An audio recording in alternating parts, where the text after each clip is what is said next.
Think 360 पर आपका स्वागत है। मैं हूं श्रीपाल सक्तावत और आप देख रहे हैं हमारी खास पेशकश सिविल लाइंस।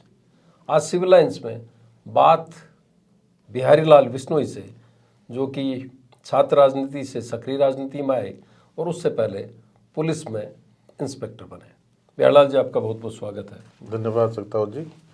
छात्र राजनीति में आप सक्रिय थे, फिर युवा मोर्चा में आप रहे, प्रदेश कार्य समिति में रहे युवा मोर्चा के में, इस दौरान पुलिस में भी चले गए। क्या कहानी थी? देखिए, छात्र राजनीति में वैसे मैं कृषि का स्नातक हूँ। कृषि विश्वविद्यालय बीकानेर का छात्र रहा हूँ और कृषि कॉलेज बीकानेर में महासचिव भी रहा, यूनिवर्सिटी के छात्र संघ पदाधिकारी भी रहा। और उसके बाद जब 2003 में युवा मोर्चे में प्रदेश उपाध्यक्ष का भी दायित्व रहा और उसके बाद से लगातार पार्टी की मेन बॉडी में कार्य समिति में वसुंधरा जी के अध्यक्ष रहते हुए उनके साथ, अरुण जी के साथ, प्रणामी जी के साथ अध्यक्ष रहते हुए कार्य समिति का सदस्य भी रहा और संगठन में जिला महामंत्री का दायित्व भी रहा, जिलाध्यक्ष का दायित्व भी रहा। वर्तमान में श्री गंगानगर जिले के संगठन दृष्टि से प्रभारी भी के नाते भी काम कर रहा हूँ। तो संगठन में अलग अलग दायित्व, फिर छात्र संघ की राजनीति से आए हुए हम लोग। इस दौरान पुलिस में कैसे चले गए? आपने आरएस का इंटरव्यू भी दिया। पुलिस में जब छात्र राजनीति से मैं विश्वविद्यालय के छात्र से और वहाँ से ग्रेजुएशन के बाद जयपुर आए, कंपटीशन एग्जाम की तैयारियाँ की, आरएस का एग्ज़ाम भी दिया, इंटरव्यू तक भी पहुँचे, फाइनल सिलेक्शन नहीं हुआ। वो पहला ही चांस था। उसी दौरान ये एक वैकेंसी राजस्थान पुलिस में सीआईडी में सब इंस्पेक्टर ये भर्ती थी, उसमें हमारा सिलेक्शन हुआ और उसमें हमने ट्रेनिंग भी की, प्रोबेशन भी पूरा किया, कन्फर्मेशन के बाद कुछ माह तक सर्विस भी की। उसके बाद इसको अलविदा कर दिया। और ट्रेनिंग के पैसे भी लौटाने पड़े आपको? जी, वो 2004 में जब हमारी ट्रेनिंग शुरू हुई तो वो बैच था जिसमें पहली बार ये बॉन्ड भरवाया गया कि 5 साल पहले बॉन्ड भरवाया गया। 5 साल से पहले अगर आप जॉब छोड़ते हो तो आपको ट्रेनिंग का भत्ता जो आपको स्टाइपेंड तनख्वाह के रूप में मिलता है वो सारे वापस लौटाने पड़ेंगे। तो हमें भी पहले 5 साल से पहले छोड़ी तो लौटाने पड़े। उसका अफसोस तो नहीं है? जी, क्योंकि कई लोग को लगता है, कई लोगों को, कि पॉलिटिक्स के बजाय सरकारी नौकरी ज़्यादा सुरक्षित होती है। देखिए, छात्र राजनीति में जब आए तो छात्र हितों के लिए संघर्ष किया। छात्र हितों के लिए संघर्ष करते करते कभी कॉलेज से, कभी यूनिवर्सिटी से एक्सप्लेनेशन निष्कासन भी होना पड़ा। तो उसमें कई आंदोलन छात्रों के लिए लड़े। तो हमेशा से संघर्ष करने की एक जज्बा था और मन में था कि इससे बड़े प्लेटफॉर्म पर भी मौका मिले तो जनता के लिए और ज़रूरतमंद लोगों के लिए संघर्ष करें। और बड़ा प्लेटफार्म पार्टी से मिला तो उसमें संघर्ष करते करते जनता का आशीर्वाद से कामयाब हुए। और उसी दौरान आपको टिकट मिल गई बीजेपी से? जी, 2008 में भारतीय जनता पार्टी ने मुझे नोखा विधानसभा क्षेत्र, जो पहले रिजर्व कॉन्स्टिट्यूंसी थी और परिसीमन के बाद सामान्य हुई, तो उस पर मौका दिया। और 2013 में आपने बगावत कर दी उसी उसको मैं बगावत तो नहीं हूँ, लेकिन पार्टी सिंबल के खिलाफ निर्दलीय के रूप में लड़े। तो उस वक्त की परिस्थितियाँ ऐसी थी, पार्टी कार्यकर्ताओं का और सबका ऐसा मैंडेट था। तो उस वक्त की परिस्थितियों के हिसाब से हालात ने ऐसे हालात बन गए। और आपको लगता है कि कई बार आप अपने कार्यकर्ताओं को? हाँ, पंडित दीनदयाल जी ने कहा है कि मैं कभी कहीं गलतियाँ हो जाए तो करेक्शन करने की जिम्मेदारी भी कार्यकर्ताओं की है। तो उस हिसाब से हमने वो कार्यकर्ताओं, और जो कैंडिडेट था उसको बहुत कम वोट मिले, 4000 वोट, 4100 वोट मिले अधिकृत उम्मीदवार को। और वो शायद 5 स्टेट के चुनाव में सबसे कम थे। और उस वक्त लोकसभा का जब चुनाव हुआ तो शायद आप अकेले लीडर थे जो निष्कासित किया गया था 6 महीने पहले आपको विधानसभा चुनाव में, और 14 में से अकेले आपको वापस पार्टी में लिया गया। मैं पार्टी नेतृत्व का, तत्कालीन अध्यक्ष प्रभारी जी का और तत्कालीन मुख्यमंत्री जी का धन्यवाद करूंगा कि उन्होंने कार्यकर्ता के हिसाब से मैं दोबारा पार्टी में शामिल करके पार्टी के काम करने का मौका दिया 2014 के लोकसभा चुनाव में, और मेरा निष्कासन रद्द किया। और ये सही है कि उस वक्त एकमात्र निष्कासन लोकसभा चुनाव में मेरा वापस हुआ और मुझे जिम्मेदारी मिली। तो पूरी ताकत से पार्टी के नेतृत्व के आदेशों की पालना करते हुए लोकसभा चुनाव में जिम्मेदारी को पूरा निभाया। लेकिन कहते हैं कि उस वक्त सवाल भी खड़ा हुआ था कि 14 में से एक ही क्यों? जो प्रभारी महासचिव थे कप्तान सिंह सोलंकी, उनको इस पर कहीं एतराज था। देखिए, वो तो पार्टी के तत्कालीन प्रदेश अध्यक्ष प्रणामी जी, तब के मुख्यमंत्री आदरणीय वसुंधरा जी और आदरणीय कप्तान सिंह जी ने आपस में चर्चा करके ये निर्णय किया होगा और मेरा निष्कासन रद्द करके मुझे जिम्मेदारी दी। बीकानेर लोकसभा क्षेत्र में भाई नोखा ही नहीं, पूरे अनूपगढ़ विधानसभा क्षेत्र तक पूरे लोकसभा क्षेत्र में पार्टी के लिए काम करने की और पार्टी उम्मीदवार अर्जुन मेघवाल जी को दोबारा लोकसभा में जीता के लाने, मिशन 25 पूरा करने में जो पार्टी नेतृत्व मुझसे अपेक्षा की उसके लिए प्राणपण से जुटे और अर्जुन जी दोबारा लोकसभा में भी गए और मिशन 25 भी कामयाब रहा।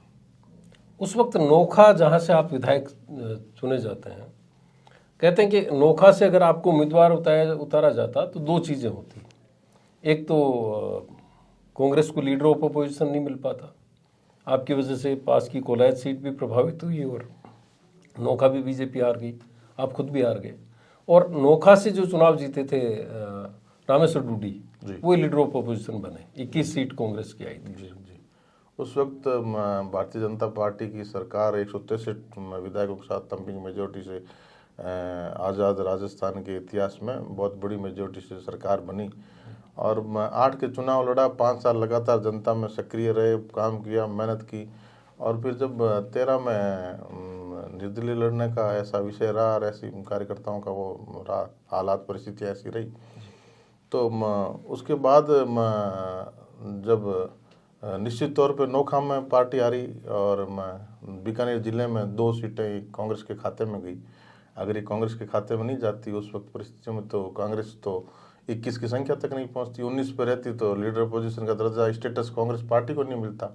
और ये एक बहुत बड़ी बात होती है कि रूलिंग राजस्थान में रूलिंग पार्टी को लीडर पोजीशन का स्टेटस ही नहीं मिले और नेता प्रतिपक्ष भी नोखा से मिला, तो ये तो निश्चित तौर पे कितना चैलेंजिंग था इस चुनाव में आपके सामने। एक तो लीडर ऑफ अपोजिशन थे, एक मुख्यमंत्री के प्रमुख दावेदारों में थे और उस इलाके के बड़े नेता के तौर पर उनकी पहचान थी, रामेश्वर डूडी जी। मैं रामेश्वर जी हमारे 10 साल तक प्रमुख रहे, पहले नोखा के प्रधान रहे, एमपी पे रहे। उनसे पहले उनके पिताजी आदरणीय जेठाराम जी वहाँ नोखा में प्रधान रहे, ग्रामीण राजनीति में उनका एक हस्तक्षेप था और रामेश्वर जी सांसद भी रहे बीकानेर लोकसभा क्षेत्र के।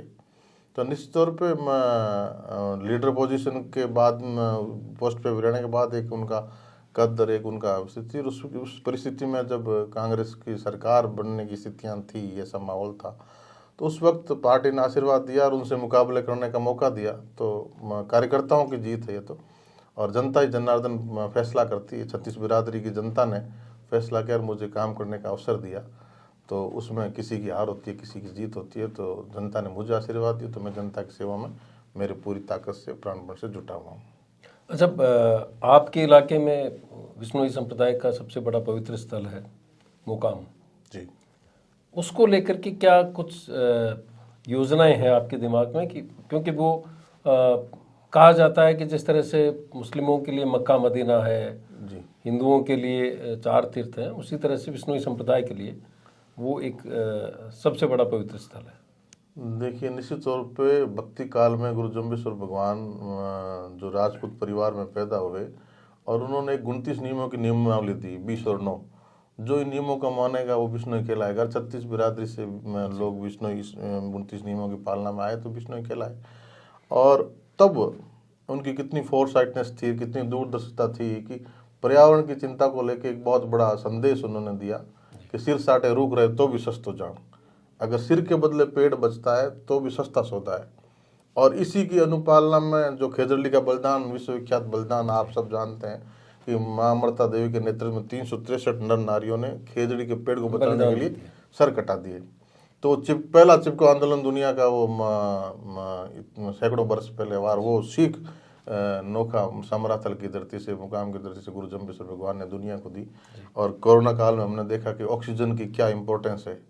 ऑक्सीजन ही मेडिसिन थी। सैकड़ों साल पहले कौन कल्पना कर सकता है, जब ऐसी कोई समस्याएं पर्यावरण को लेकर नहीं थी, तब उन्होंने ये सोचा। तो उस धरती पे जहाँ इतने महान संत हुए, उस धरती पे जहाँ करणी माता का इतिहास है, वहाँ का सेवा करने का मौका मुझे मिला। तो निश्चित तौर पे वो विष्णुई समाज का ही मक्का मदीना नहीं, पूरी मानवता का जो पर्यावरण की रक्षा के लिए, जीवों की रक्षा के लिए, जीव दया पालनी रूख लीनो ने दया, जीवों के प्रति भी हमारा जो स्नेह है, जो जीव अपनी जबान से अपनी पीड़ा नहीं बता सकते, उनकी पीड़ा समझने का भी अगर इंसान में होना चाहिए तो वो गुरु महाराज ने सैकड़ों वर्ष पहले दिया। तो हम सौभाग्यशाली मानते हैं कि उस धरती के सेवक के रूप में काम कर रहे हैं।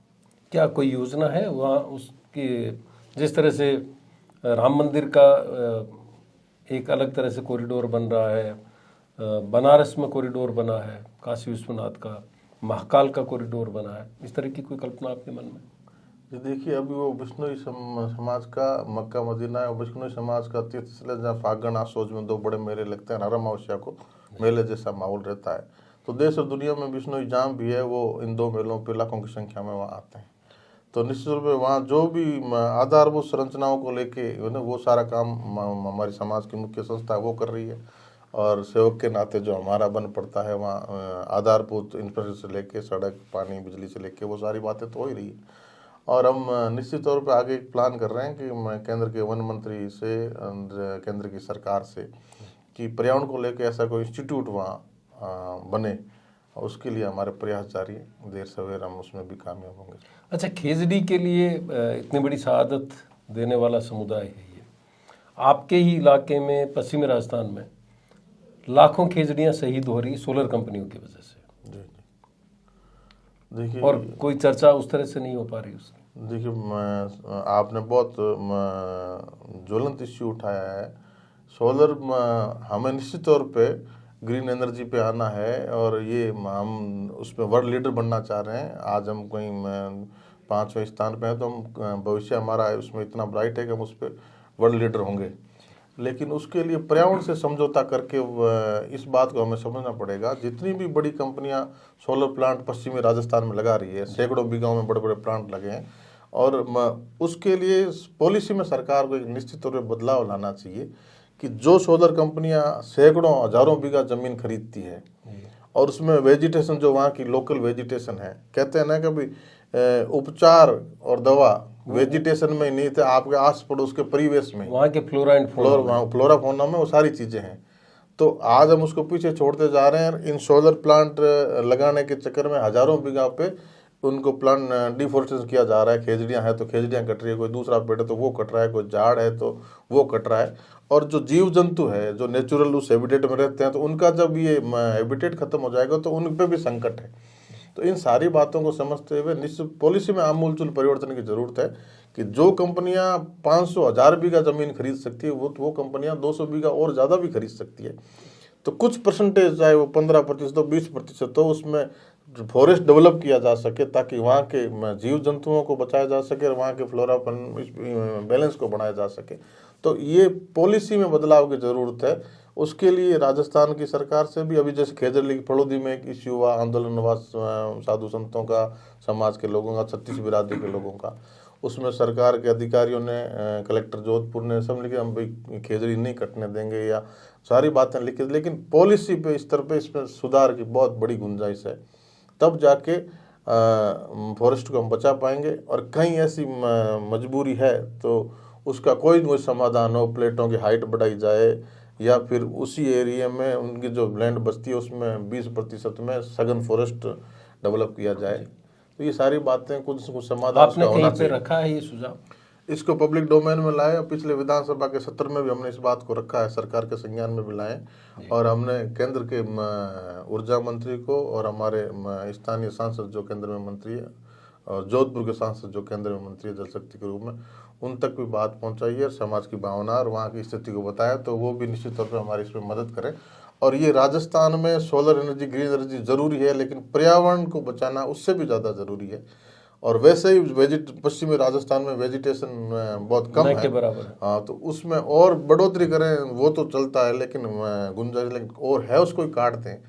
तो इस स्तर पे विकास, ग्रीन एनर्जी, जब हम ग्रीनरी को ख़त्म करके ग्रीन एनर्जी बना रहे हैं, तो उस पर कहीं ना कहीं पॉलिसी में आमूलचूल बदलाव की सख्त जरूरत है।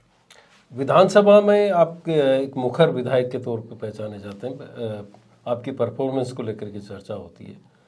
लेकिन एक चर्चा उस वक्त ज़्यादा हुई थी जब आप टिड्डी को भर करके विधानसभा में ले आए। देखिए, निश्चित तौर पे हम कृषि के छात्र हैं और किसानों के बीच से आए, किसान परिवार से आए, तो टिड्डी का हमला किसानों से संबंधित कोई भी इश्यू, किसान पशुपालन उससे संबंधित कोई इश्यू हमारी प्रमुखता उसको लीड करने की, उसको आवाज़ देने की कोशिश रहती है। और टिड्डी का जो हमला हुआ तो वो व्यापक बहुत बड़ा हमला था और उस पर सरकार की ऐसी तैयारियां नहीं थी, क्योंकि बहुत वर्षों बाद टिड्डी का दोबारा हमला हुआ। महकमे भी जो डिपार्टमेंट कार्यालय थे वो भी काम करना बंद कर चुके थे। तो ऐसी परिस्थिति में किसानों के साथ खड़े होके हमने जैसलमेर से शुरुआत किया, सरकार को समय पे चेताया कि अब तो बॉर्डर पर हमला हुआ है और समय रहते इसको वहीं नहीं रोका गया तो ये आगे बढ़ेगी तो पूरे राजस्थान को नुकसान करेगी, और सरकार उस पर समय से नहीं चेती तो उसका नुकसान भी बहुत हुआ। और हमने तो जो टिड्डी का टोकरा लाके सदन में रखा तो वो एक किसान की समस्या को एक प्रतीक और एक आवाज़ देने का ही मकसद था कि ताकि सरकार चेते और इस पर गंभीरता से काम करे। सरकार ने फिर उस पर शुरुआत भी की और सैकड़ों नौजवानों की भर्ती हुई।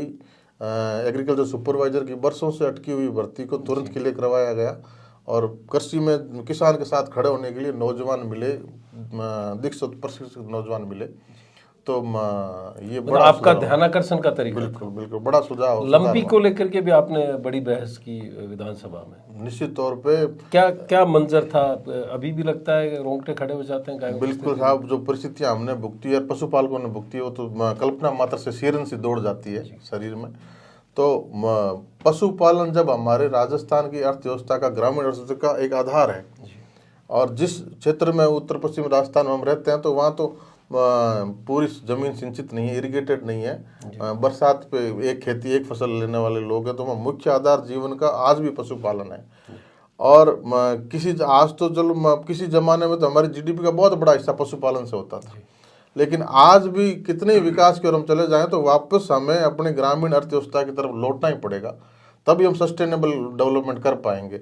और ऐसी परिस्थिति में जैसा 2 साल कोरोना में इंसानों पे संकट आया, मैं तो कहता हूँ वैसा ही संकट पशुपालकों पे आया था और पशु गोवंश पे आया था, जो 19 में उड़ीसा में डिटेक्ट हुआ वायरस, और पूरे राजस्थान को 10 प्रदेश राजस्थान के जद में लिया और जैसलमेर से शुरुआत हुई, बीकानेर संभाग पूरा उसके चपेट में आया। तब भी हमने राजस्थान की सरकार को सर्वप्रथम आगाह करने का काम किया, भाई आप गोट पॉक्स के इंजेक्शनों की उपलब्धता बढ़ाइए। जब सरकार ने अपने गिरेबान में झाँका तो गोट पॉक्स के इंजेक्शन राजस्थान में एक भी नहीं थे। तुरंत सरकार से कहा केंद्र को लिखिए, केंद्र को लिखा तो तीसरे दिन केंद्रीय पशुपालन मंत्री रूपाला जी राजस्थान आए, गंभीरता को समझा, गोट पॉक्स के लाखों इंजेक्शन दिए। लेकिन इसी बीच राजस्थान के पशुपाल डिपार्टमेंट के अधिकारी साइंटिस्ट एक गाइडलाइन के चक्कर में, उसका गलत इंटरप्रिटेशन के चक्कर में लाखों गायों का नुकसान कर दिया कि भाई जहाँ एक पशु संक्रमित है लंपी से तो उसके 5 किलोमीटर के दायरे में वैक्सीनेशन नहीं किया जाएगा, जबकि वो बात ये थी कि अगर कहीं संक्रमण है तो रिंग बना के उसमें सघन वैक्सीनेशन किया जाए। उस बात को उल्टा लेते हुए वैक्सीनेशन नहीं किया, गोट पॉक्स के लाखों इंजेक्शन पड़े रहे सरकार के पास। इसकी कोई वैक्सीन अभी तक बनी नहीं है। लेकिन एक हमारे साथी है, जो हमारे यूनिवर्सिटी में हमारे साथी थे, जो अभी NRC हिसार में हैं, उन्होंने और आईवेर इज्जत नगर 2 इंस्टीट्यूट ने एक इंडिजिनस वैक्सीन बनाई, उसका भी लॉन्च भारत सरकार के साथ गया। मैं उपस्थित था साइंटिस्ट के साथ में, केंद्र के 3 मंत्रियों के साथ में। वो भी अब उसका कमर्शियल प्रोडक्शन के लिए दिया है, जल्दी बाजार में आ जाएगा, क्योंकि ये फ्रेजाइल वायरस है, ये कभी भी वापस उचित वातावरण पाके, नमी पाके और ये वापस संक्रमित कर सकता है। तो उस एक गलत इंटरप्रिटेशन की वजह से जब हमने ये अल्पकालीन सत्र आया विधानसभा का, तब डिपार्टमेंट से बात की कि आपने जो गलत इंटरप्रिटेशन से लाखों गोवंश का नुकसान कर दिया है, आप आंकड़ा 55,000 का बता रहे हो, राजस्थान में नुकसान हुआ है, जबकि लाखों गायों का तो मेरे नोखा बीकानेर जिले में, जहाँ केटल कैलकुलेशन पिछले 19 के हिसाब से 13 लाख के आसपास है। मैं तो कहता हूँ बीकानेर जिले में लाखों गाय, 3 लाख से ऊपर गायें बीकानेर अकेले जिले में काल कवलित हो गई इस वायरस की वजह से। और वो भी जिस तरह से तड़प करके जिन परेशानियों के साथ गई, वो अपने आप में तकलीफ दे। बिल्कुल। विधानसभा में आपकी परफॉर्मेंस की चर्चा होती है, लेकिन एक सवाल अक्सर उठता है कि आप उस इलाके से जीत करके आते हैं जहाँ पे दोबारा कोई भी रिपीट नहीं होता। नहीं, ऐसा नहीं है। नोखा में क्या वो नोखा में बहुत से विधायक दोबारा 3 बार भी जीत, चुनीलाल जी इंदलिया की दफा वहाँ के विधायक रहे, रेवंत राम जी कंटिन्यू भी रहे, तो ऐसा कुछ नहीं है। और वहाँ जनता के बीच काम किया तो जनता निश्चित तौर पे उसको संज्ञान में लेगी। निर्दलीय भी काफी जीते हैं आपके यहाँ पे, 14 में से 5 बार निर्दलीय जीते हैं। नहीं, निर्दलीय हमारे 8 में एक बार निर्दलीय जीते। कुल 14 जो एमएलए जीते, और कभी पुराना जब कांग्रेस से, जनता दल से इस तरह जीतते रहे, फिर बीजेपी से, कांग्रेस से, ये चलता रहा। निर्दलीय तो एक आदमी। ऐसा माना जाता है कि आप हालांकि संतुलन बनाने में कामयाब रहते हैं, लेकिन दुधारी तलवार वाली स्थिति आपके लिए है वहाँ पे। देवी सिंह भाटी का अपना एक प्रभाव है, अर्जुन मेघवाल की अपनी हैसियत है पार्टी में, और दोनों के बीच में टकराव कहीं न कहीं चुनाव नतीजों को प्रभावित करने की स्थिति रखता है। देखिए, मैं तो मानता हूँ कि आदरणीय देवी सिंह जी भाटी भी, जिनका राजनीतिक अनुभव हमारी उम्र से भी बड़ा है और एक लंबे समय तक उन्होंने बीकानेर की राजनीति को, प्रदेश की राजनीति को प्रभावित किया है, उनके अनुभव भी बहुत सकारात्मक है। उनके अनुभवों का लाभ भी लेना चाहिए। अर्जुन मेघवाल जी जो हमारी रिजर्व सीट पे लगातार तीसरी बार हमारे सांसद हैं और IAS थे, उसमें बाद में राजनीतिक क्षेत्र में आए हैं, तो उनकी भी परफॉर्मेंस एज ए सांसद, एज ए मिनिस्टर, दूसरी बार केंद्र की सरकार में मंत्री है, तो निश्चित रूप से वो अपने काम में शिद्दत से लगे हुए हैं। तो ये पार्टी का परिवार है, तो दोनों का अनुभव का लाभ, दोनों के काम का लाभ बीकानेर के कार्यकर्ताओं को, जनता को मिलना चाहिए।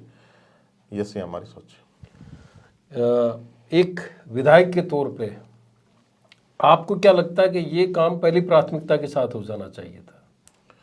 देखिए, मैं जैसे इतना वक्त लग रहा है, जैसे नोखा की मैं बात करूं, जहाँ का मैं प्रतिनिधित्व करता हूं, तो नोखा में हमारे पिछले 70 वर्षों से पीने के पानी को लेके बहुत बड़ी मांग थी, क्योंकि हमारा जो क्षेत्र है उसमें पानी बहुत गहरा है और गहरे के साथ साथ पानी है नहीं, फ्लोराइड की, नाइट्रेट की मात्रा बहुत ज़्यादा है, तो जो हमारे स्वास्थ्य को नुकसान करती है। हमारी कई पीढ़ियाँ इंतजार में चली गई भी नहर का पानी, मीठा पानी पीने को मिलेगा।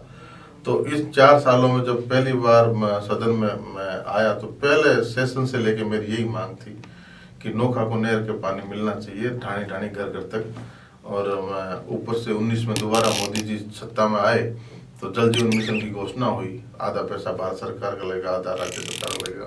तो 3 सालों के, 2.5 सालों के संघर्ष में फिर हमें कामयाबी मिली, प्रोजेक्ट मिला, अब उसको फील्ड पे उस पर काम शुरू हो गया और आने वाले 1.5 साल में घर तक नल से जल, और वो भी मीठा पानी मिलेगा। ये हमारी नोखा की 70 वर्षों की बहुत बड़ी मांग थी। नगर विन्यास के नाम से वहां पर भी आप कोशिश कर रहे हैं कि महाराजा गंगा सिंह जी, उनकी वजह से वो अस्तित्व में आया, उनकी मूर्ति स्थापित हो। निश्चित तौर पे हमारे महाराजा गंगा सिंह जी खाली नगर विन्यास में ही उनकी फोरसाइटनेस नहीं थी, वो बहुत बड़े दूरदृष्टा थे महाराजा गंगा सिंह जी, जिनका सिंचाई के क्षेत्र में लेके कल्पना देखिए कि गंगा कैनाल का निर्माण जो आज गंगानगर और हनुमानगढ़ जिले को सिंचित कर रही है, जो गंगानगर हनुमानगढ़ जिला धान का कटोरा राजस्थान का है, तो उसमें उस कैनाल का बहुत बड़ा योगदान है। विजनरी महाराजा गंगा सिंह जी का बहुत बड़ा योगदान है। उसी तरह जब नोखा, जहाँ का मैं प्रतिनिधित्व करता हूँ, नोखा कस्बे की बसावट 90-95 साल पुरानी है, और वो भी महाराजा गंगा सिंह जी के फ्रांसीसी इंजीनियर मैकेंजी की, महाराजा साहब की सोच थी। तो आयरन ग्रिड पैटर्न पे नोखा की बसावट हुई। आज दुनिया में कहीं नोखा की बसावट की प्रशंसा होती तो वही नोखा है जो महाराजा गंगा सिंह जी और उनके इंजीनियर ने बसाया था। पर वो कालांतर में जो जो आबादी बढ़ी, गांव के लोग शहर की तरफ आए और नोखा का धीरे धीरे विस्तार होता गया, तो अब वो नोखा तो हमारा 20% में से मिल गया। 80% नोखा जो नया बसा है वो आज के आधुनिक जमाने में, नए टाउन प्लानर के जमाने में, नई सरकारों के जमाने में भी उस तरह का कतई नहीं है। उस पुरानी बसावट का कोई मुकाबला आज भी नहीं है। तो इसलिए महाराजा गंगा सिंह जी का बड़ा नोखा उनका एहसानमंद है और नोखा में उनकी स्टेचू लगनी चाहिए। ये 15 के नगर पालिका चुनाव से हमने इस डिमांड को शुरू किया और 15 में हम नगर पालिका चुनाव में थोड़े अंतर से रह गए, इस चुनाव में भी रह गए, लेकिन हमारी मांग लगातार ये बनी हुई थी और उसी से नगर पालिका से आगे परसू करा के आपने कमिश्नर से स्वीकृत करा लिया है और अब उसमें जल्द ही समाज के सहयोग से महाराजा गंगा सिंह जी की स्टेचू लगी। अच्छा, क्राइम जो बढ़ता हुआ अपराध है वो भी नोखा में एक बहुत बड़ी चुनौती है। देखिए सत्तावत जी, क्राइम तो पूरे राजस्थान में आप सब जगह देखिए, कहीं भी लॉ एंड ऑर्डर की नाम की चीज कहीं बची हो राजस्थान में, ऐसा कहीं लगता नहीं। सरकार का इकबाल ही खत्म हो चुका है, पुलिस का इकबाल खत्म हो चुका है। अपराधियों में आमजन में विश्वास, अपराधियों में भाई ये जो ध्येय वाक्य है वो उल्टी स्थिति हो रखी है। कहीं भी अपराधियों में पुलिस का कोई खौफ नहीं है। आमजन पुलिस में जाने से कतराता है। निरंतर लूट, चोरी, डकैती घटनाएं हो रही है और पुलिस का कोई अंकुश नहीं है। तो ये निश्चित रूप से वर्तमान सरकार की जो स्थितियां हैं, लॉ एंड ऑर्डर जो मेंटेन करने की स्थिति उनकी जिम्मेदारी है, उनका विषय है, तो ऐसा कहीं सरकार की तरफ से होता हुआ दिखता नहीं है। पुलिस पूरी तरह निरंकुश है। पुलिस के आका, राजनीतिक आका जो उनके हिसाब से पोस्टिंगें हो रही है, उनके हिसाब से जो हो रही, पुलिस कतई इन लॉ एंड ऑर्डर की स्थितियों पे मेंटेन करने की स्थिति में राजस्थान की पुलिस तो नहीं है। और पूरी तरह कानून व्यवस्था के मामले पे राजस्थान सबसे फिसड्डी स्थिति में पहुंच गया है। और एक वो जगह पूरी दुनिया को संदेश देती है, 29 सिद्धांतों की बात होती है, पर्यावरण को लेकर के, मानवता को लेकर के, नशे के खिलाफ भी, लेकिन नशे की भी जद में है। देखिए, हमारी सबसे बड़ी लड़ाई नशे के खिलाफ है कि जो नौजवान तरुणाई में नशे की जद में आ गया तो कैसे उसके कंधों पे मजबूत भारत की, मजबूत समाज की नींव रखी जा सकती है। तो नशे के खिलाफ जंग सामाजिक तौर पे भी समाजों को भी खड़ा होना पड़ेगा और समाज को और परिवार को भी अपने नैतिक चरित्र को मजबूत करना पड़ेगा, तब जाके। और सरकार की तरफ से हम सोचे वर्तमान परिस्थितियों में तो जब पुलिस का इकबाल ही खत्म हो चुका है, तो पुलिस तो अपराधियों के साथ मिली, अपराधियों को पूरी छूट है, कुछ भी करो, कोई अंकुश उन पे है नहीं। तो ऐसी परिस्थितियों में समाज को तो अपनी ताकत से खड़ा होना पड़ेगा और निश्चित रूप से आने वाली सरकारों को इस पे गंभीरता से चिंतन और मंथन करना पड़ेगा कि वर्तमान परिस्थिति में जो कानून व्यवस्था की स्थिति है उस पे बहुत बड़े सवालिया निशान है और बहुत बड़ा नुकसान राजस्थान का हो रहा है। आप खुद पुलिस में रहे, आपको लगता है कि पुलिस अपराधियों से मिल जाती है? वर्तमान परिस्थितियां जो लग रही है उसमें पुलिस का जब कहीं अंकुश ही नहीं है, अपराधियों में कोई उनका खौफ ही नहीं है, नशे का कारोबार करने वालों पर उनका कोई खौफ ही नहीं है, तो निश्चित तौर पे पुलिस इकबाल बुलंद। आपके पड़ोस में उत्तर प्रदेश का शासन देखिए, उत्तर प्रदेश में क्राइम, अपराध हमसे कितनी बड़ी चुनौती थी, लेकिन वहाँ सक्षम नेतृत्व आया और इच्छा शक्ति के साथ आया तो उत्तर प्रदेश की परिस्थितियां बदल गई। ऐसा ही राजस्थान में जरूरत है वर्तमान परिस्थितियों में कि अपराधियों का शरणगाह राजस्थान बन गया है। कोई हरियाणा से आ गया, कोई उत्तर प्रदेश से आ गया, कहीं से आ गया, तो उसको भी खत्म करने की जरूरत है। राजस्थान में कानून व्यवस्था बहुत चिंतनीय स्थिति है। तो ये था सिविल लाइन्स, और आज सिविल लाइन्स में बात हो रही थी बीजेपी विधायक श्री बिहारीलाल विश्नोई से। आप देखते रहिए थिंक 360।